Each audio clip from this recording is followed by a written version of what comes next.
Alors, je suis arrivé à la Salésienne en 1963. Ça fait 40 ans. 2001, 92 au foot. J'avais 17 ans. Parce qu'on habite le quartier. Et ça a été le début d'une longue aventure puisque aujourd'hui je joue encore avec les vétérans. Je me souviens avoir fait la queue à la porte d'Asnières pour m'inscrire et puis ça avait floppé. Bonjour monsieur, je voudrais jouer au foot comme on fait. Alors il y a un monsieur qui s'appelait Alain Xer. Quand il m'a vu jouer au foot, il s'est dit celui-là, on va pas en faire vraiment pas en faire un grand footballeur. C'était à l'époque où Alain était directeur. Alain était un type extraordinaire. Il a passé sa vie ici. C'est une grande maison, c'était un hôtel particulier. C'est-à-dire qu'on se rejoignait tous au 66. Tous les matchs, on partait du 66. On venait avant au 66, on faisait la teuf au 66.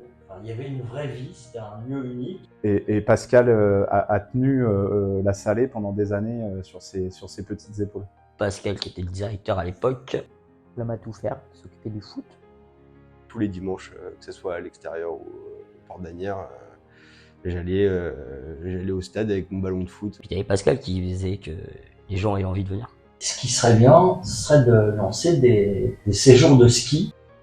Et donc on a trouvé le chalet Cluny. Un endroit génial, assez magique pour un enfant. J'aimais aller à Saint-Sorlin, c'est pour ça qu'on y allait tout le temps, parce qu'on avait envie de passer du temps ensemble. Nous, la génération, elle s'est construite en venant à Saint-Sorlin, et en fait, on s'est fait notre groupe de potes comme ça.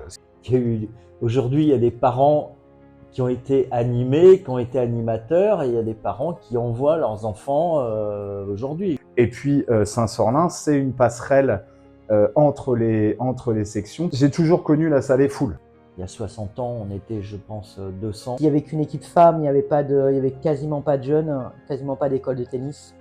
Mais le tournant, en fait, de la Salésienne, je pense que ça a été dans les années 80, à Paris. C'était lorsque Alain a décidé d'ouvrir le club à la danse et à la gymnastique, qui a ouvert aussi la Salésienne, je dirais, à la mixité, quoi. Aujourd'hui, on est 4000. Ah non, j'aurais pas imaginé. Ah non, parce que ça a pris une très grande ampleur. On a un président ultra dynamique.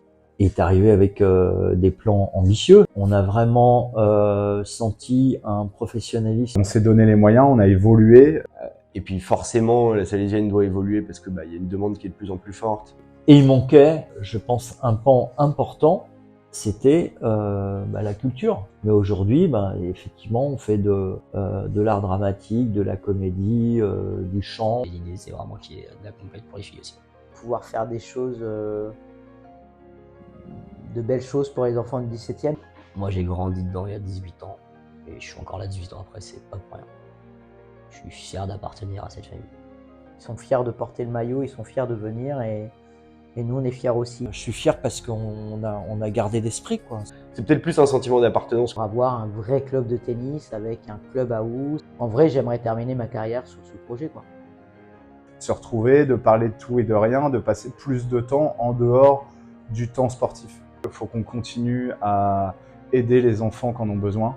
On a créé un cœur qui bat à la Salésienne. Je pense que je dois plus à la Salée qu'elle ne me doit aujourd'hui. Et du coup, tu as envie aussi de le transmettre ça. Et je trouve que ça, c'est génial. Si on a un gentil donateur qui veut nous faire don d'un hôtel particulier dans le 17e qui nous permettrait de ramener au même endroit l'ensemble du personnel et des adhérents, ce serait vraiment extraordinaire.